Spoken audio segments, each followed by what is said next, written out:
नमस्कार। आज हम उड़ान के इतिहास में थोड़ा गहरा उतरते हैं। इंसान का आसमान में उड़ने का सपना तो बहुत पुराना है, सदियों पुराना, पर ये हकीकत कैसे बना?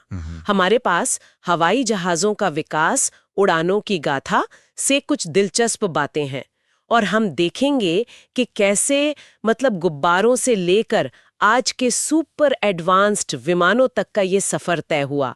और ये सिर्फ तकनीक की कहानी नहीं है, ये इंसानी सोच, जिद, हिम्मत, इन सब की कहानी है। बिल्कुल।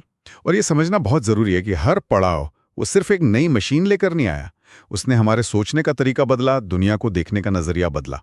तो चलिए शुरू से शुरू करते हैं, कहानी की जड़ से। हाँ, तो कहानी शुरू होती है 1783 से। हमारे स्रोत में जिक्र है मॉन्टगोल्फियर भाइयों का। उन्होंने गर्म हवा के गुब्बारे से पहली कामयाब उड़ान भरी। ये शायद पहला मौका था जब इंसान ने सच में जमीन छोड़ी थी, है ना? हाँ बिल्कुल। और दिलचस्प बात यह है कि आज हमें ये तकनीक शायद बहुत साधारण लगे, पर उस जमाने में सोचिए, ये बहुत बड़ी छलांग थी। ये सिर्फ सपना देखना नहीं था, ये उसे हकीकत में बदलने का पहला ठोस सबूत था। ये सिर्फ ऊपर जाना नहीं था, ये एक तरह से ऐलान था कि आसमान वो अब हमारी पहुंच से बाहर नहीं है। लेकिन वो गुब्बारे तो हवा के साथ बहते थे, है ना?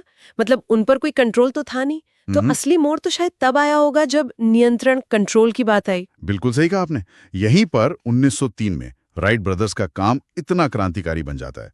उनका राइट फ्लायर वो सिर्फ उड़ा नहीं, वो नियंत्रित था, मोटर से चलता था। स्रोत भी इसी बात पर जोर देता है कि यही नियंत्रण, यही असली गेम चेंजर था। इसने इंसान को हवा की यात्री से हवा का चालक बना दिया, कह सकते हैं। और शायद यही वो मानसिकता थी जिसने आगे चल के ऑटो पायलट और एआई तक की नींव रखी। अच्छा, तो पहले उड़ना सीखा, फिर उसे काबू करना। इसके बाद अगली बड़ी छलांग रफ्तार थी, स्पीड। हाँ बिल्कुल, रफ्तार की चाहत। और 1969 में कॉनकॉर्ड का आना, वो इसी का नतीजा था। आवाज की गति से भी तेज। स्रोत बताता है कि पेरिस से न्यूयॉर्क का सफर लगभग आधा हो गया। सोचिए जरा, ये सिर्फ तेज उड़ना नहीं था, ये उस दौर की एक खास तकनीकी महत्वाकांक्षा थी, शायद थोड़ी सियासी भी। दुनिया को और छोटा कर देने की जिद एक तरह से। लेकिन क्या ये सुपरसोनिक यात्रा वाकई में प्रैक्टिकल साबित हुई? कॉनकॉर्ड तो अब नहीं उड़ता। ये बहुत अच्छा सवाल है। स्रोत इसकी व्यावहारिकता पर सीधा तो कुछ नहीं कहता, लेकिन हाँ, ये जरूर दिखाता है कि कॉनकॉर्ड उस युग की सोच का प्रतीक था। रफ्तार सबसे ऊपर थी। आज जमाना बदल गया है, आज जोर सिर्फ रफ्तार पर नहीं है। सही कहा। आज के दौर की बात करें तो स्रोत कहता है कि विमान हल्के हो रहे हैं, ज्यादा कुशल, ज्यादा एफिशिएंट बन रहे हैं। और हाँ, पर्यावरण के लिहाज से बेहतर। 2010 के बाद से तो ये सस्टेनेबिलिटी, स्थिरता, ऑटोमेशन, ये शब्द बहुत अहम हो गए हैं। बिल्कुल। और यहाँ स्थिरता का मतलब सिर्फ कोई किताबी बात नहीं है। इसका सीधा मतलब है ऐसे विमान जो कम ईंधन जलाएं, कम शोर करें, कार्बन उत्सर्जन घटाएं। और ऑटोमेशन का मतलब है एडवांस्ड ऑटो पायलट सिस्टम। हो सकता है भविष्य में पूरी तरह से स्वचालित उड़ानें भी हों। ये सिर्फ विमानन की तकनीक नहीं है, ये तो दुनिया भर के जो बड़े तकनीकी ट्रेंड्स हैं ना, उन्हीं का हिस्सा है। जैसे पर्यावरण की चिंता बढ़ रही है, एआई का विकास हो रहा है, ये सब जुड़ा हुआ है। स्रोत भविष्य की तरफ भी इशारा करता है। ड्रोन डिलीवरी, इलेक्ट्रिक एयरक्राफ्ट, अरे यहाँ तक कि उड़ने वाली टैक्सियां, ये तो बिल्कुल साइंस फिक्शन जैसा लगता है। क्या ये वाकई मुमकिन है? ऐसा हो सकता है? देखिए, स्रोत इन्हें भविष्य की संभावनाओं के तौर पर पेश करता है।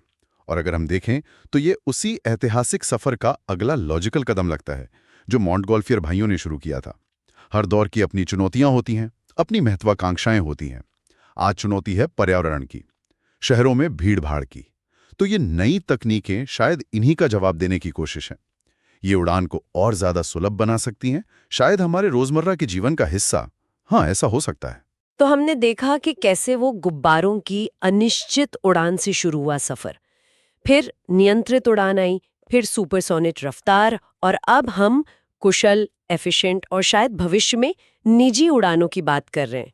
जैसा स्रोत कहता है, ये वाकई मशीनों से ज्यादा इंसानी कल्पना, हिम्मत और लगातार कोशिश की कहानी है। और ये सफर अभी रुका नहीं है, ये चलता रहेगा। हर नई तकनीक पिछली चुनौतियों का जवाब देती है और साथ ही नई संभावनाओं के दरवाजे खोलती है। ये निरंतर विकास, ये मानवीय महत्वाकांक्षा का सबसे बड़ा सबूत है। कुशलता, पर्यावरण और ऑटोमेशन पर ध्यान दे रहे हैं, तो वो नई ऊंचाइयां सिर्फ और तेज उड़ना या और ऊंचा उड़ने के अलावा और क्या हो सकती हैं? शायद ये सोचने वाली बात है।